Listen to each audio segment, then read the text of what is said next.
إن الحمد لله نحمده ونستعينه ونستغفره ونعوذ بالله من شرور أنفسنا ومن سيئات أعمالنا من يهده الله فلا مضل له ومن يضلل فلا هادي له وأشهد أن لا إله إلا الله وحده لا شريك له وأشهد أن محمدا عبده ورسوله أرسله بالحق بشيرا ونذيرا بين يدي الساعة من يطع الله ورسوله فقد رشد ومن يعصهما فقد غوى فإنه لا يضر الله شيئا ولا يضر إلا نفسه أما بعد فإن خير الحديث كتاب الله وخير الهدى هدى محمد صلى الله عليه وسلم وشر الأمور محدثاتها وكل محدثة بدعة وكل بدعة ضلالة وكل ضلالة في النار فأعوذ بالله من الشيطان الرجيم وأن المساجد لله فلا تدعوا مع الله أحدا۔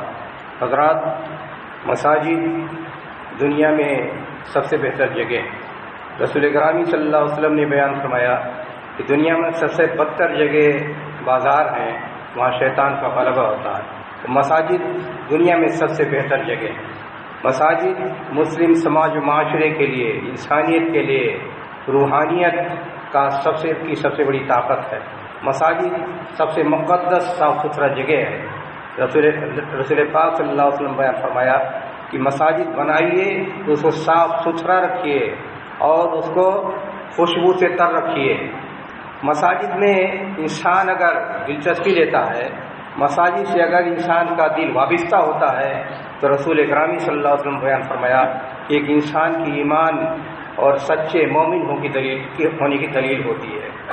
انسان کا اگر تعلق مسجد سے ہو جائے تو سب سے بڑا خوش نصیب انسان ہوتا ہے۔ 5 وقت اگر وہ مسجد میں حاضری دے لے جائے تو دنیا میں اس سے زیادہ مالدار، اس سے زیادہ خوش نصیب، اس سے زیادہ اچھا انسان ہو ہی نہیں سکتا ہے۔ یہ خوش نصیبی ہوتی ہے کہ انسان مسجد کے سائے میں زندگی گزارے۔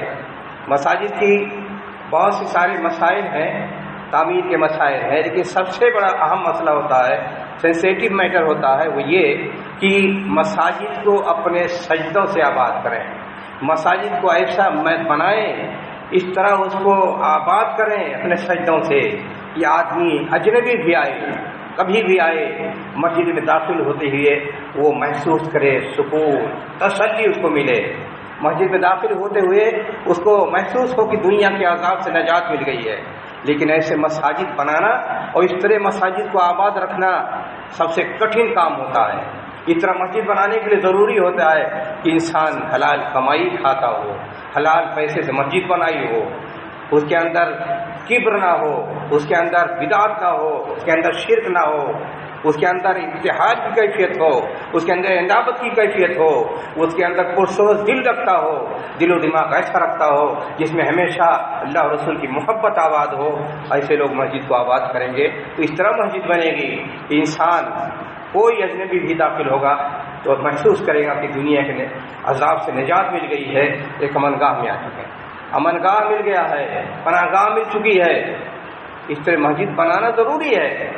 دنیا میں انسان ہزاروں کام کرتا ہے اور اس کے لیے بے پناہ کوشش کرتا ہے، بے پناہ دولت لگاتا ہے، لیکن سب سے بڑا مسئلہ یہ ہوتا ہے، سب سے بڑا کام یہ ہے کہ مسجد کو اس طرح بنائیں کہ انسان اس عذاب بھری دنیا میں مامن بن جائے، امن کا مرکز بن جائے، سکون کا مرکز بن جائے۔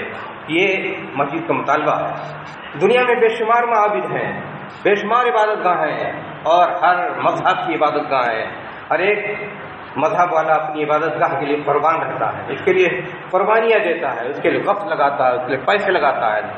آج اگر دیکھا جائے تو جس طرح مسلمانوں نے اپنے مساجد کو نظر انداز کر رکھا ہے اور جس طرح اس کے حقوق کی پامالی ہو رہی ہے، وہ ایک افسوسناک مسئلہ ہے۔ بہت سے ایسے مساجد ہیں جو مثالی ہیں اور وہاں کے لوگ بابرکت لوگ ہیں، خوش نصیب لوگ ہیں، لیکن اکثر دیکھیے مساجد میں بدعات، خرافات، فسق و فجور، لڑائی جھگڑے، فساد، مقدم آبادیاں، ساری چیزیں ہوتی رہتی ہیں۔ مساجد اللہ کا گھر ہے اور یہاں کسی کی ملکیت نہیں چلتی ہے۔ کوئی آدمی اپنے جیب سے خرچ کر کے مسجد بنا دے تو اس کو بھی ملکیت وہاں نہیں چلتی ہے۔ مساجد اللہ کا گھر ہے، کھلا ہوا دربار ہے، جو آدمی آئے نماز پڑھے، اور ان سے اس کے انتظام کی ضرورت ضروری ہے کہ وہاں کوئی آدمی منمانی نہ کرے، شور ہنگامہ نہ کرے، دبنگئی نہ دکھائے، یا غلط قسم کے لوگ آ کر کے اپنا لیکچر دینا شروع کر دیں، یا غلط قسم کے لوگ اپنے افکار اور نظریات کی ترویج کے کوشش نہیں کریں. یہ تنظیم ضروری ہے، اس کے بغیر مساجد کا نظام درہم برہم ہو جائے گا. لیکن یہ کہ چھاپ نہیں ہونی چاہیے، کسی مسجد میں کسی ذاتی ملکیت کی چھاپ نہیں ہونی چاہیے. آج دیکھیے اکثر مساجد میں یہ صورتحال موجود ہوتی ہے کہ چھاپ لگائی جاتی ہے، لوگ محسوس کرتے ہیں کہ ہماری چیز ہے، ہماری جائیداد ہے. اگر یہ ذہن لوگ رکھیں مساجد کے سلسلے میں، وہ دنیا کے سب سے بد نصیب قسم کے لوگ ہیں. مساجد کے سلسلے میں سب سے بڑا سینسیٹیو مسئلہ مؤذنوں کا، ائمہ کا، مدرسین کا مسئلہ ہوتا ہے. سب سے بڑا سینسیٹیو مسئلہ ہے. مساجد کے اگر ائمہ، مساجد کے اگر مؤذنین کی بے عزتی ہو تو آپ مسجد کا حق ادا نہیں کر رہے ہیں، آپ مسجد کی پامالی کر رہے ہیں، مسجد کے حقوق کی پامالی کر رہے ہیں. وہ جو ائمہ یہاں موجود ہوں وہ ان کو اس طرح بنا کے رکھیے سماجی معاشرے میں جو سب سے معزز قسم کو ہو. خطبے کو نبی اکرم صلی اللہ علیہ وسلم نے خطبہ ممبر رسول ہے، یہ قیامت تک کے لیے یہ آپ کی دین ہے، اسلامی تہذیب کی وراثت ہے، مسلم امت کی قیادت کی شان ہے. اور جو عالم، جو آدمی اور رسول گرامی صلی اللہ علیہ وسلم سب سے پہلے خطیب تھے، سب سے پہلے آپ مصلی امام تھے. تو امامت و خطابت رسول گرامی صلی اللہ علیہ وسلم کی میراث ہے، اور یہ میراث ملی ہوئی علماء کو ان کی حیثیت ہے، ان کا مقام، ان کا درجہ. جو آدمی علماء کی، جو آدمی ائمہ کی، مؤذنین کی اگر عزت نہیں کر سکتا ہے، وہ آدمی سمجھیے مہذب اور شائستہ انسان نہیں ہے، اس کے اندر کبر ہے، اس کے اندر غرور ہے. آج بات یہ کی جاتی ہے، خاص طور پر ہماری جماعت میں بہت سے لوگ کہتے رہتے ہیں کہ ہماری جماعت میں کام نہیں ہوتا ہے، کام نہیں کرتے ہیں. اور سرفرے قسم کے نوجوان، ان کو بڑی شکایت رہتی ہے کہ ہماری جماعت میں کام نہیں ہو رہا ہے. سب سے زیادہ مسلمانوں کی کام کی جگہ مساجد ہے. مساجد سے سماجی کام ہوتا ہے، معاشی کام ہوتا ہے، دینی کام ہوتا ہے، عبادت کا کام ہوتا ہے، لوگوں کے جوڑ کا کام ہوتا ہے، تربیت کا کام ہوتا ہے، تعلیم کا کام ہوتا ہے، نصیحت کا کام ہوتا ہے. مساجد میں اتنے کام ہوتے ہیں، لیکن اس کی جیسے کوئی حیثیت ہی نہیں رہ گئی ہے. اس کو تو اس طرح نظر انداز کر دیا گیا ہے، یا مسجد کا جو مفہوم ہے، یا مسجد کو آباد کرنے کا جو مفہوم ہے اتنا گھسا پٹا ہو گیا ہے. لگتا ہے کہ مساجد، نظام مساجد، مساجد کے درس و تدریس، مساجد کے خطبے، مساجد کی امامت، مساجد میں نماز، لگتا ہے ایک دنیا کی دوسرے درجے کی چیزیں ہو کے رہ گئی ہیں، ان کی کوئی حیثیت نہیں ہے. آپ اندازہ لگائیں، آج NGO کے نام پر جدھر دیکھو دکانیں کھلتی چلی جا رہی ہیں، پبلک چندے چندے چندے، کچھ پیٹ میں جاتے ہیں، کچھ غریبوں کے پاس جاتے ہیں، کچھ خیانتیں ہوتی ہیں، کچھ انتشار ہوتا ہے، کچھ خلفشار ہوتا ہے. لیکن یہ کہ اگر مساجد سے جڑ کر کے کام کریں، مساجد میں اگر نظام بنائیں، مساجد کی اولویت کو لوگ تسلیم کریں، تو جتنا بڑا کام مسجد ہو سکتا ہے کسی دوسری جگہ سے نہیں ہو سکتا. صرف معاشی اعتبار سے دیکھ لیجیے، پیسے کے حساب دیکھ لیجیے. اگر جمعیت کے پاس یہاں جماعت کی 400 مساجد ہیں، صرف کلیکشن جو جمعہ کے دن ہوتا ہے، اگر اس کو ہر ایوریج مسجد میں مان لیا جائے 50,000 ہوتا ہے، تو تقریباً 2 کروڑ ہر ہفتے، ہر مہینے میں کلیکشن ہوتا ہے. بتائیے کون سی NGO اتنا کام کرتی ہے، یا کوئی مسلم سماج معاشرے میں کون سی تنظیم اتنا کام کر لیتی ہے. لیکن یہاں ایسا لگتا ہے جس کی کوئی اہمیت نہیں ہے. اس سے کتنے لوگوں کی روزی روٹی چلتی ہے، کتنے کے گھر بار چلتے ہیں، کتنوں کی مدد ہو جاتی ہے. یہ تو ایک مسئلہ ہوا. کلیکشن کا جو جمعہ کا دن ہوتا ہے، 400 مساجد میں اگر ایوریج رکھ لیا جائے مہینے میں 50,000، تو 2 کروڑ کی آمدنی ہوتی ہے. کہاں جاتا ہے؟ غریبوں میں، محتاجوں میں، مساجد کے نظام میں، ائمہ میں، مؤذنین میں. کتنے لوگوں کو روزی روٹی سے وابستہ ہے، لیکن کہا جاتا ہے کوئی کام نہیں ہو رہا. اس سے بڑا کوئی کام ہے؟ کون سی NGO مسلمانوں کی جو اس سے بڑا کام کرتی ہے؟ اس سے دیکھ لیجیے. اس کے بعد دیکھ لیجیے، ہر مسجد کے پاس اگر ہر جمعہ کو ہر 12 گھنٹے میں 5 وقت میں اندازہ لگائیے کہ مانگنے والے کھڑے رہتے ہیں. اگر وہ مانگنے والے ہر مسجد میں ایوریج رکھ لیا جائے کہ روزانہ 10 آدمی اکٹھا ہوتے ہیں، تو 4,000 روزانہ لوگوں کو مدد مل رہی ہے. کہاں کون اتنی مدد کر رہا ہے؟ مساجد کی جو اہمیت ہے میں اس کو بتانا چاہتا ہوں کہ کچھ سوچیے اور غور کریے کہ گئی گزری حالت میں جب اس کی طرف کوئی توجہ نہیں ہے، اور یہ کہ اکثر مساجد میں توجہ نہیں ہے، جہاں ہے وہ اللہ تعالیٰ کو خوش و آباد رکھے، لیکن یہ جو سسٹم بنا دیا اللہ تعالیٰ نے، جو سسٹم بنا ہوا مساجد کا، اس کی کتنی برکتیں ہیں، کتنی فضائل ہیں، کتنے فائدے، اس کو غور کیجئے، اور غور کیجئے سماج معاشرے میں اس پہ زیادہ توجہ دیجئے، تو اندازہ لگائیے کہ صرف مانگنے والے ہر مسجد میں اگر 5 وقت میں 10 رکھا جائے تو تقریباً 4000 مانگنے والوں کو پیٹ بھرا، ان کی مدد ہوئی۔ ایوریج کی بات کر رہے ہیں، باقی بڑی بڑی مساجد میں تو 10 20 40 50 بھی آ سکتے ہیں۔ پھر اس کے بعد کتنے لوگ آتے ہیں مساجد کے پانی سے فائدہ اٹھاتے ہیں، کتنے لوگ یہاں آرام کرتے ہیں۔ یہ پبلک کے لیے جو سروس مل رہی ہے، پبلک کو جو سروس مل رہی ہے اس کی بات کی جا رہی ہے۔ کتنے لوگ آتے ہیں یہاں آ کر کے اس کا باتھ روم استعمال کرتے ہیں، پانی استعمال کرتے ہیں، مسجد میں آتے ہیں، آرام ملتا ہے، اے سی لگا ہوا ہے، پنکھے لگے ہوئے ہیں، کون آپ کو مفت میں دے رہا فری؟ لیکن اس سروس مل رہی پبلک کو، یہ سماجی کام ہو رہا ہے۔ کوئی محسوس کرتا ہے؟ جو فائدہ اٹھاتے ہیں وہی محسوس نہیں کرتے ہیں کہ مجھے کیا مل رہا ہے۔ بہت سے مسجدوں میں جو بیار و مددگار ہیں، گھر ٹھکانہ نہیں ہے، ان کو ٹھکانہ ملا ہوا ہے، آتے ہیں، سوتے ہیں، رہتے ہیں۔ یہ پبلک سروس کون اتنی بڑی سروس دے رہا ہے؟ سارے مساجد میں اگر کوئی ایک ہر مسجد میں مان لیا جائے پناہ لیے ہوئے ہیں تو 1000 سے زیادہ لوگ پناہ لیے ہوئے ہیں۔ یہ پبلک سروس میں نہیں، مساجد سے، مساجد کا اتنا اہمیت ہے اور اتنے فائدے ہو رہے ہیں۔ پھر ایک ہی یہاں کے مساجد کے لیے، مدارس کے لیے کلیکشن ہوتا ہے، باہر کے لوگ آتے ہیں، اگر سب کچھ اکٹھا کیا جائے تو کروڑوں لوگوں کو مالی منفعت ہوتا ہے، غریبوں کو، محتاجوں کو، یتیموں کو، بیکسوں کو، بیواؤں کو، مطلقہ کو، مدرسوں کو، مساجد کو اور سینٹر کو، کروڑوں لوگ، اور پورے ہندوستان میں ہزاروں لوگ، ہزاروں مسجدیں، سینٹر، مکتب، مدارس، یتیم خانے اسے پل رہے ہیں۔ یہ مسجد کا فیضان ہے، اس کو محسوس تو کریں، غور کریں۔ مشکل یہ ہے کہ عام طور پر دیکھا جاتا ہے کہ جو اتنے مسجد کے فوائد ہیں، برکات ہیں، مساجد سے اتنا سروس دی جا رہی پبلک کو، اتنا فائدہ مل رہا ہے، عظیم فائدہ، یہ چیز کو محسوس نہیں کیا جا رہا ہے۔ اگر کوئی آدمی تنہا کوئی NGO کھول لے، 10-20 ہزار بانٹ دے تو لگتا ہے ٹنکا بجنے لگتا ہے، بڑا کام ہو رہا ہے، بڑا کام ہو رہا ہے۔ یہاں 24 گھنٹہ فیضان جاری ہے مسجد کا، 24 گھنٹہ لوگ اس سے فائدہ اٹھا رہے ہیں، ڈھنگ سے فائدہ اٹھا رہے ہیں، لیکن اس کا کوئی اعتبار ہی نہیں، اس کو کوئی کاؤنٹ ہی نہیں کرتا ہے کہ بھی کوئی کام ہو رہا ہے۔ پھر اس کے بعد آگے بڑھیے، دروس کا نظام، ہر مسجد میں دروس کے نظام ہے، بچوں کے پڑھانے کا نظام ہے، فتوے کا نظام ہے، خطبے کا نظام ہے، امامت کے نظام ہے۔ یہ ساری چیزیں کیا ہیں؟ یہ ساری چیزیں ان سے پبلک کو مفت میں مل رہی ہیں، لوگ پڑھ رہے ہیں، بچے بھی پڑھ رہے ہیں، لوگ مستفید ہو رہے ہیں علماء سے۔ یہ سارا کام اگر کسی کو پیسہ دے کر کے اس کو حاصل کرنا ہو فوائد، تو بتائیے کتنا خرچ ہو سکتا ہے۔ لیکن مسجد کا نظام ایسا بنا ہوا ہے کہ سارے فوائد مل رہے ہیں، سارے فوائد حاصل ہو رہے ہیں۔ آج بھی سماج و معاشرے میں گئی گزری حالت میں بھی جتنا فیضان، جتنا فائدہ، جتنی منفعت، جتنی سروس، جتنی خدمت مل رہی ہے لوگوں کو، عوام کو، چھوٹوں کو، بڑوں کو، عورتوں کو، مردوں کو، اتنا کہیں کسی جگہ سے فیضان حاصل نہیں ہو رہا۔ اللہ تعالیٰ نے نظام ایسا بنایا مسجد کا کہ لوگ اس سے مستفید ہو رہے ہیں۔ جب اس صورت میں، جبکہ ہر طرف لوگوں کے اندر اضمحلال کی کیفیت ہے، جب لوگ اہمیت و ترجیح، پرائیورٹی نہیں دے پاتے ہیں دینی مسائل کو، اس کے باوجود اس نظام کا فیضان یہ ہے کہ ہر طرف فیض کا جاری ہے، 24 گھنٹہ فیض جاری ہے، ہر وقت فیض جاری ہے، رات دن، مہینے، ہفتے، روز اس کا فیضان جاری ہے، اور اس کا فیضان پہنچ رہا ہے۔ اور ایک جگہ نہیں، ساری ہندوستان میں، ملک میں مساجد کا فیضان جاری ہے اور لوگ مستفید ہو رہے ہیں۔ اندازہ لگائیے، اگر اس پر توجہ دیں، اگر اس کے ساتھ اچھی پلاننگ ہو، اچھے لوگ ہوں، اچھے سمجھدار ہوں، تو اسے کتنا زیادہ سماج معاشرے کو فائدہ ہو سکتا ہے، کتنا زیادہ لوگ اس سے مستفید ہو سکتے ہیں، اور کتنا اس سے سماج معاشرے پر اچھے اثرات مرتب ہو سکتے ہیں، یہ غور کرنے کی چیز ہے۔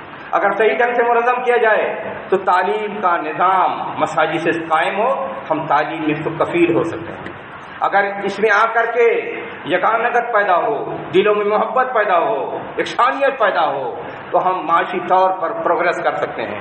اگر یہاں آ کر کے مل جل کر رہے ہیں تو سماج و معاشرے میں انتشار، خلفشار، پریشانیاں، لڑائی جھگڑے جتنے فساد جتنے ہیں اس کو کنٹرول کیا جا سکتا ہے، دور کیا جا سکتا ہے۔ اگر یہاں آ کر کے دینی تعلیم کا نظام بنائیں، بڑی بڑی مساجد میں اسپیشل کورسز اگر ہوں، کسی میں تفسیر ہو، کسی میں سیرت ہو، کسی میں حدیث اور کسی میں ادب، کسی میں فقہ پڑھائی جائے، تو مختلف جو عام لوگ جو دینی مدارس میں نہیں جا سکے وہ خود اتنا استفادہ کر سکتے ہیں اور اتنا پڑھ کر کے وہ عالم خود بن سکتے ہیں۔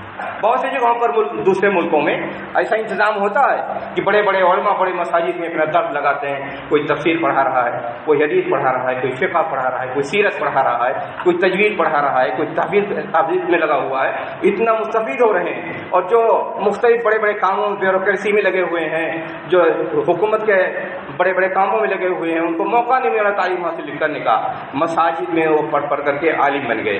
اتنے امکانات موجود ہیں، یہ امکانات اگر صحیح ڈھنگ سے حاصل کیا جائے، اتنی جو پاسبلٹیز ہیں اگر صحیح معنی میں اس کا یوز کیا جائے تو آج بھی مسلم سماج معاشرے کو پروگرس کے لیے، پراسپرٹی کے لیے سب سے بڑا جو ذریعہ بن سکتا ہے وہ مساجد ہیں، اور اس طرح مساجد کو ہینڈل کرنا چاہیے۔ زکوٰۃ کا مسئلہ دیکھ لیجیے، زکوٰۃ کا یہ ہے انتشار خلفشار۔ رسول گرامی صلی اللہ علیہ وسلم کے زمانے میں اس میں اجتماعیت تھی، ایک جگہ اکٹھا ہوتا ہے زکوٰۃ۔ اگر ہر مسجد میں لوگ اپنے اپنے محلے میں زکوٰۃ اکٹھا کر لیں اور صحیح والے میں اکٹھا ہو جائیں تو پھر کتنی بڑی مقدار میں اکٹھا ہو سکتا ہے اور مستحقین کے پاس جا سکتا ہے، غریب، محتاج، بیوہ، یتیم، مجبور، مطلقہ، لولے، لنگڑے، اندھے، بہرے، اپاہج جتنے ہیں ان کی ساری کفالت ہو سکتی ہے۔ لیکن انتشار کی کیفیت یہ ہے کہ جو جہاں چاہتا کھینچتا رہتا ہے، جہاں چاہتا جاتا رہتا ہے۔ تو یہ امکانات مساجد نے دیے ہیں، یہ اتنے فوائد ہیں جو سماج کو، پبلک کو سروس مل رہی ہے مسجد سے۔ دنیا کی کوئی تنظیم، دنیا کا کوئی ادارہ جتنے فیضان نہیں پہنچا سکتا ہے، یہ فائدہ نہیں پہنچا سکتا پبلک کو جو مساجد سے لوگوں کو فائدہ ہوتا ہے۔ ہر جگہ مساجد کا صحیح استعمال ہو۔ بہت سے مساجد رہتے ہیں کہ وقت میں نماز پڑھی تالا لگ گیا، لگتا ہے بس اس کو بند کر دیا، چھوئی ہوئی چیز بنا لیا گیا ہے، وہیں جاؤ نہیں، دیکھو نہیں، وہاں اکٹھا نہیں ہو، بس اس کو مقدس چیز بنا کے رکھ دیا گیا ہے۔ مساجد اس لیے رسول گرامی صلی اللہ علیہ وسلم کے زمانے میں آپ نے مسجد کو دارالحکومت کا سینٹر بنا رکھا تھا۔ آپ نے فوجی فیصلے وہاں ہوتے تھے، بعض اوقات وہاں لوگ قید کیے جاتے تھے، تعلیم بھی وہاں ہوتی تھی، مشورے وہاں ہوتے تھے، تربیت وہاں ہوتی تھی، فتوے وہاں دیے جاتے تھے، قضا کا دارالقضا وہاں موجود تھا۔ یہ تمام استعمال ہوتا تھا مساجد کا۔ مساجد کا صحیح استعمال اگر موجود ہو تو اس سے بہتر اور مفید کوئی چیز، کوئی ادارہ دنیا میں ہو ہی نہیں سکتا۔ سب سے زیادہ سینسیٹیو فعال ادارہ، سب سے زیادہ مؤثر ادارہ اگر ہو سکتا ہے مسلم سماج معاشرے کے لیے تو مسجد ہے۔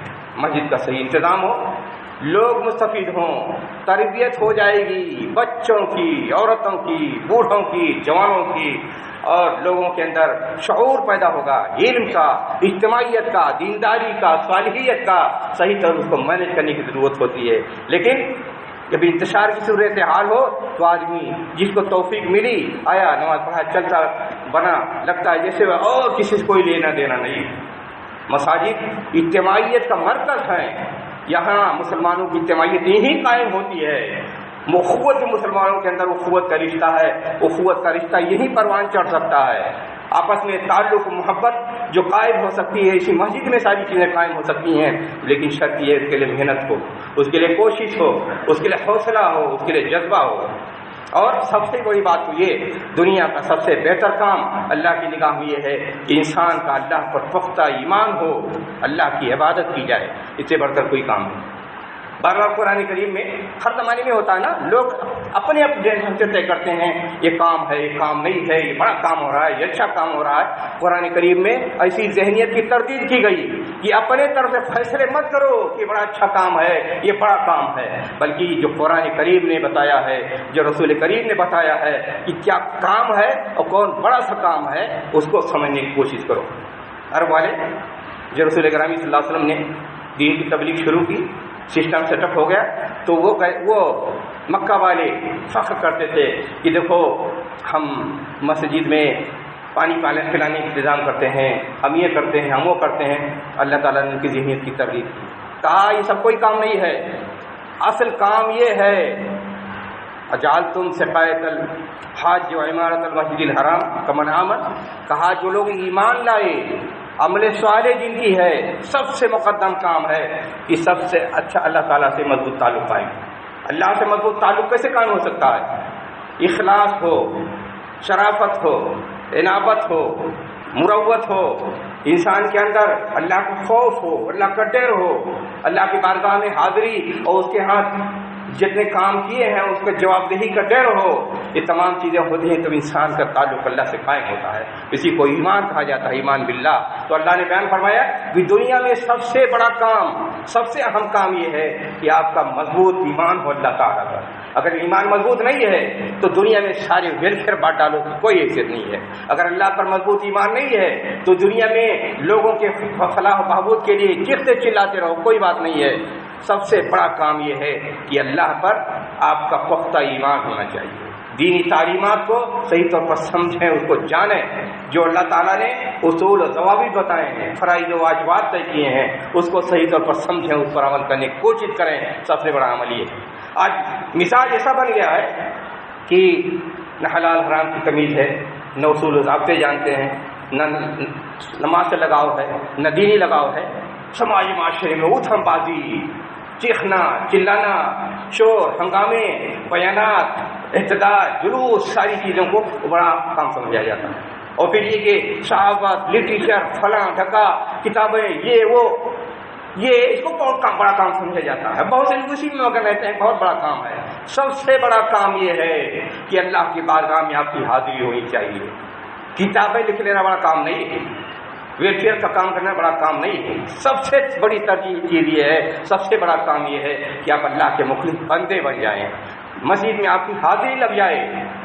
اللہ تعالیٰ نے کہا کہ جو آدمی قلبہ معلق، نوجوان کا نے کہا کہ بہت سے خوش نصیب نوجوان جو قیامت دن سب سے اعلیٰ برتر ہوں گے، تو فرمایا ان میں سے نوجوان یہ ہوگا قلبہ معلق بالمساجد، جس کا دل مسجد میں اٹکا ہوتا ہے۔ ایک نماز پڑھی، دوسرے کے لیے شوق کے ساتھ تیار ہو رہا ہے، تیسرے کے لیے شوق سے تیار ہو رہا ہے۔ غفلت نہیں ہے، دنیا کی چیزیں، دنیا کی حرص، دنیا کی مال دولت، دنیا کی تجارت اس کے اوپر پکڑ نہیں بنا سکتی ہے۔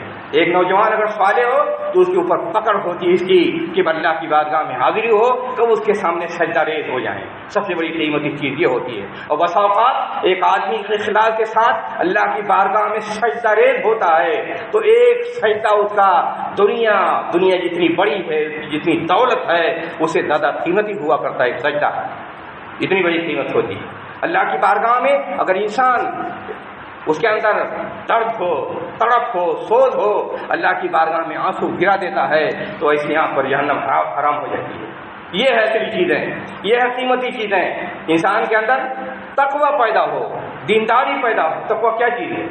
تقوی یہ ہے کہ آپ اصول کی زندگی گزاریں، جس کو اللہ نے کہا ہے اس کے مطابق برتیں، جس سے روک دیا اس سے رک جائیں، یہ تقوی۔ اور یہ تقوی یہ بھی کہ ہمیشہ سوچتے رہیں کہ اللہ کی بارگاہ میں حاضری ہوگی، جنت و جہنم ہمارے سامنے ہوگی تو جہنم سے بچیں اور جنت میں داخلے کے لیے کوشش کریں، اس کا نام تقوی۔ تو یہ اہم چیزیں ہیں۔ تو اصل یہ بتانا یہ ہے کہ آج مسلمانوں کی سب سے بڑی طاقت، سرچشمہ حیات، انسان کی زندگی کی سب سے بڑی قوت یہ ہے مساجد ہے۔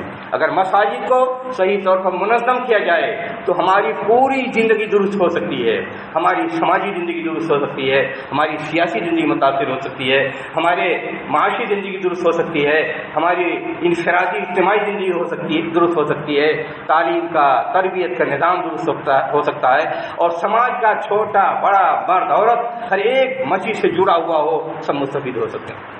اصل کام یہ ہے، یہ کرنے کی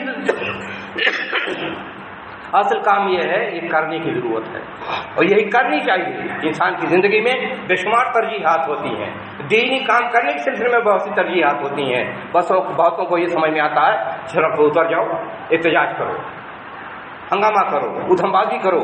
بہت سی ایسی تنظیمیں پیدا ہو گئی ہیں جن کو ادھم بازی اور شور ہنگامہ، احتجاج سمجھتے ہیں مسلمانوں کے بچاؤ کا یہی سب سے بڑا ذریعہ ہے، جبکہ ادھم بازی سے، شور ہنگامے سے، احتجاجات سے انسان کیسا مزاج بنتا ہے؟ انسان کا مزاج بے عملی کا بنتا ہے، انسان کا مزاج شیخی کا بنتا ہے، انسان کا مزاج تقریب کا بنتا ہے، انسان کا مزاج لوگوں کو حقیر سمجھنے کا بنتا ہے، انسان کا مزاج سماج و معاشرے میں اتھل پتھل انتشار کرنے والا مزاج بنتا ہے۔ مساجد میں آنے سے مزاج یہ بنتا ہے لوگوں کو جوڑو، لوگوں سے ملو، لوگوں کے دکھ درد میں شریک ہو، لوگوں کے ساتھ اچھا سلوک کرو، اللہ سے ڈرو، اللہ سے تعلق قائم کرو، اور پورے سماج و معاشرے کو خوشحال بنانے، پراسپیرس بنانے، پرامن بنانے کے لیے کوشش کرو۔ یہ نظام ہے، مساجد کا نظام ایسا ہے، یہاں آئیں تو جھک کے آئیں، اور احتجاج اور سڑکوں پر ادھم بازی کرنا مطلب یہ ہے کہ سرفرے بن جاؤ، خود سر بن جاؤ، سماج معاشرے کو آگ میں جھونک دو، اس کو بڑا کام سمجھا جاتا ہے۔ اور نوجوان جن کے خون میں گرمی ہوتی ہے، یہ اچھل کود، تماشے، شور، ہنگامے، احتجاج، گالی گلوچ، اچھلنا کودنا، اس کو مال غنیمت سمجھتے ہیں، کہیں بھی موقع مل جائے اچھلنا کودنا شروع ہو جاتے ہیں، جبکہ اس سے کوئی حاصل نہیں۔ دیکھتے ہیں کتنے ایسے اچھل کود نے فساد مچایا ہے، مسلمان قتل ہوئے ہیں، گھروں کو جلایا گیا ہے، تباہ کیے گئے ہیں، اس تباہیاں سواتی رہتی ہیں۔ اور یہی اچھل کود کا مزاج، ادھم بازیوں کا مزاج مساجد کے نظام کو درست کرنے کے بجائے، پازیٹیو کام کرنے کے بجائے جو نگیٹو سوچ ہوتی ہے، نگیٹو کام ہوتے ہیں، ہنگامے شور، اس کا نتیجہ یہ ہوا کہ سماج معاشرے میں جو زیادہ بڑھ گئے ہیں تو قتل خوری ہوئی، ملک کا نظام بگڑ گیا، سب کچھ درہم برہم ہو گیا۔ تو اسلام یہ چاہتا ہے کہ آپ ایک پازیٹیو قسم کے انسان بنے، ایک مثبت قسم کے انسان بنے، آپ کی صحیح سوچ ہو، آپ کی صحیح قسم کی پلاننگ ہو، آپ صحیح انداز میں لوگ ہر چیز کو دیکھیں۔ انسان کا جو مزاج بدلتا ہے، بگڑتا ہے، جب اس کے اندر سطحیت آ جاتی ہے تو ساری دنیا سطحی نظر آتی ہے، سماج سطحی نظر آتا ہے، لوگ سطحی نظر آتے ہیں، کام سطحی نظر آتا ہے۔ یہ سطحی لوگوں کا مزاج ہوتا ہے۔ یہ اچھل کود، یہ ہنگامے، ادھم بازیاں انسان کو سطحی بنا دیتے ہیں، اور انسان جب سطحی بنتا ہے تو کبھی کسی چیز کو سنجیدگی سے نہ دیکھ سکتا ہے، نہ کبھی کسی چیز کو سنجیدگی سے پرکھ سکتا ہے۔ یہ تربیت کا مسئلہ ہے۔ تربیت سب سے زیادہ سینسیٹیو اور کٹھن کام ہوتا ہے۔ تربیت کیسے کہتے ہیں؟ تربیت یہ کہ انسان کے ذہن کو، سوچ کو اس راہ پر لگا دیا جائے کہ ہمیشہ وہ تعمیل کا کام کرے، ہمیشہ صحیح سوچے، ہمیشہ صحیح نتیجے پہ پہنچے، اور ہمیشہ صحیح کام کرے، اور اپنی ذات کے بجائے اور اچھل کود اور سطحی شہرت کے بجائے لوگوں کے لیے مفید بنے۔ تربیت اسے کہتے ہیں کہ انسان کو دنیا میں برابر، ثمربار، نتیجہ خیز اور دوسروں کے لیے مددگار بنا دے تربیت۔ لیکن جہاں یہ سطحی سوچ ہو جاتی ہے، ادھم بازیاں جہاں شروع ہو جاتی ہیں، جہاں ہر وقت کرٹیسائز کرنا، ہر وقت دوسروں کو کنڈیم کرنا، ہر وقت اپنی بڑائی بیان کرنا، جہاں یہ سوچ بنتی ہے وہ سطحیت آتی ہے۔ جب سطحیت آتی ہے تو انسان اپنا بھی برباد کرتا ہے، دوسروں کو برباد کرتا ہے۔ آج تربیت کی کمی ہی کا نتیجہ ہے کہ لوگ ادھم بازیوں کو بہت بڑی چیز سمجھتے ہیں۔ ادھم بازیاں چاہے زبان کے ذریعے ہو، چاہے تحریروں کے ذریعے ہو، چاہے احتجاجات کے ذریعے ہو، چاہے انسان کی اپنی سوچ کے ذریعے ہو، جب انسان کا مزاج ادھم بازی بن جاتا ہے تو اس کے بعد وہ سماج معاشرے میں صرف نیگیٹو رول پلے کرتا ہے۔ وہ کبھی کوئی اچھا کام کرنے کی سوچ نہیں سکتا ہے، اور جہاں اچھا کام ہو اس کو بلڈوز کرنے کی ہمیشہ کوشش کرے گا۔ تو مساجد انسان کو انسان بناتی ہے، مساجد سے انسان صحیح انسان بنتا ہے۔ مساجد سے جڑ جائیے، آپ کی زندگی سدھر جائے گی۔ مساجد سے اپنی اولاد کو، اپنی بیویوں کو، اپنے بچوں کو جوڑیے، آپ کی سدھار ہو جائے گی۔ اور ایسا نظام بنائیے مساجد کا کہ افیکٹو بن جائیں، جتنا مفید ہو سکتی ہیں مسجدیں اس کو مفید بنانے کی کوشش کریں۔ اور مساجد کا مس یوز جہاں جس طرح ہو رہا ہے، چاہے شرک کے ذریعے، چاہے بدعات کے ذریعے، چاہے لڑائی جھگڑوں کے ذریعے، چاہے فساد کے ذریعے، چاہے اس سے مالی منفعت کھینچنے کے ذریعے، وہ ساری چیزیں اگر بند ہو جائیں تو ایک مہذب اور شائستہ انسان بن سکتا ہے مسلمان۔ ایک مسلمان کو اگر یہ دیکھنا چاہیں کہ کتنا وہ سنجیدہ ہے، کتنا مہذب ہے، کتنا شائستہ ہے، تو مساجد میں آنے، جانے، بیٹھنے، سب بندی کرنے، نماز پڑھنے سے اندازہ کر لیجئے کہ انسان کتنا مہذب پیمانہ ہے۔ آپ اگر مسجد میں آتے ہیں اور شرافت کے ساتھ آتے ہیں اور یہاں محبت کا سلوک کرتے ہیں اور لوگوں سے خوش دلی کے ساتھ ملتے ہیں، یہ دلیل ہے کہ آپ مہذب انسان ہیں۔ لیکن اگر آپ مساجد نہیں آتے ہیں اور آپ لوگوں کے ساتھ صحیح ڈھنگ سے مل جل نہیں سکتے ہیں تو اس کا مطلب یہ ہے کہ آپ کی شخصیت ناقص ہے، آپ کی شخصیت کے اندر دم خم نہیں ہے، آپ کی شخصیت خوبصورت نہیں ہے، آپ کے اندر توانائی نہیں ہے۔ یہ دلیل ہوا کرتی ہے۔ لیکن پیمانہ دینی پیمانہ ہے۔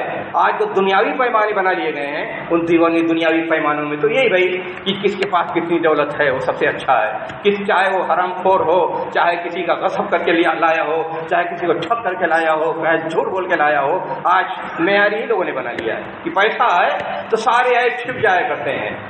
لیکن اسلامی معیار یہ ہے کہ آپ مہذب و شائستہ ہونے کی دلیل چاہتے ہیں، ثبوت چاہتے ہیں، سند چاہتے ہیں، تو مسجد میں آپ کی کتنی حاضری ہے، اور مسجد میں آتے ہیں تو کس انداز سے آتے ہیں، آن بان سے آتے ہیں، شان سے آتے ہیں کہ تواضع سے آتے ہیں، مسکنت سے آتے ہیں، خشوع و خضوع کے ساتھ آتے ہیں۔ اگر آپ کے اندر یہ صورتحال موجود ہے کہ مسجد میں آتے ہیں تو پورے اپنے وجود کو اللہ کے سامنے سپرد کر کے آتے ہیں، اپنے آپ کو متواضع اور خشیت سے پر ہو کر کے لاتے ہیں، تو اس کا مطلب یہ ہوتا ہے کہ آپ کی شخصیت توانا ہے، آپ جاندار انسان ہیں، آپ کے اندر دم موجود ہے، اور آپ اپنے لیے بھی مفید ہو سکتے ہیں، آپ دوسروں کے لیے مفید ہو سکتے ہیں۔ لیکن اگر کھوکھلے ہیں، یہاں بھی آتے ہیں، مساجد میں بھی آپ کی گردن تنی رہتی ہے اور یہاں جھکنا نہیں جانتے ہیں، تو مسجد میں آنے کا مطلب یہ ہے کہ آپ کو کچھ نہ ملا، آپ اللہ کی بارگاہ میں مغلوب رہ گئے۔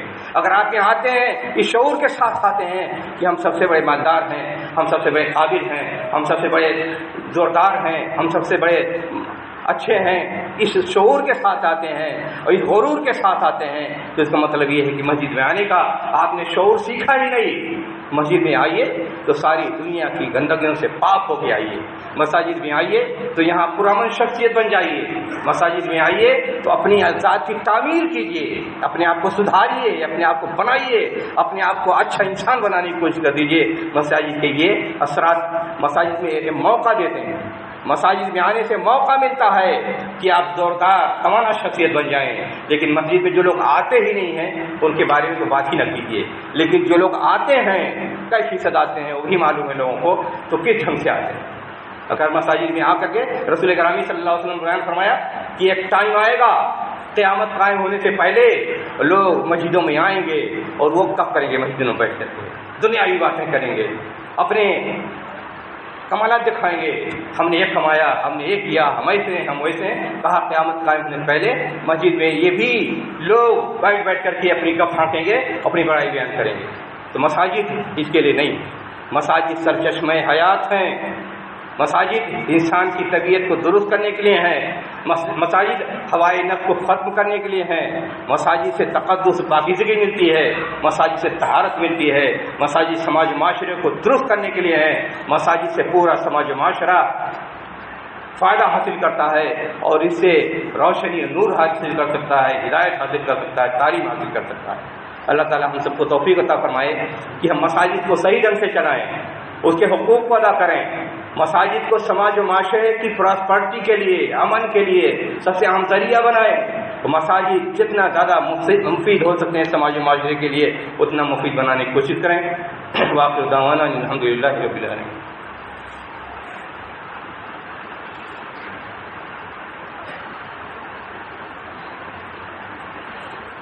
إن الحمد لله نحمده ونستعينه ونستغفره ونعوذ بالله من شرور أنفسنا ومن سيئات أعمالنا من يهده الله فلا مضل له ومن يضلل فلا هادي له وأشهد أن لا إله إلا الله وحده لا شريك له وأشهد أن محمدا عبده ورسوله إن الله وملائكته يصلون على النبي يا أيها الذين آمنوا صلوا عليه وسلموا تسليما اللهم صل على محمد وعلى آل محمد كما صليت على إبراهيم وعلى آل إبراهيم إنك حميد مجيد اللهم بارك على محمد وعلى آل محمد كما باركت على إبراهيم وعلى آل إبراهيم إنك حميد مجيد إن الصلاة تنهى عن الفحشاء والمنكر والبغي يعظكم لعلكم تذكرون ولذكر الله تعالى أعلى وأجل وأتم والله أكبر۔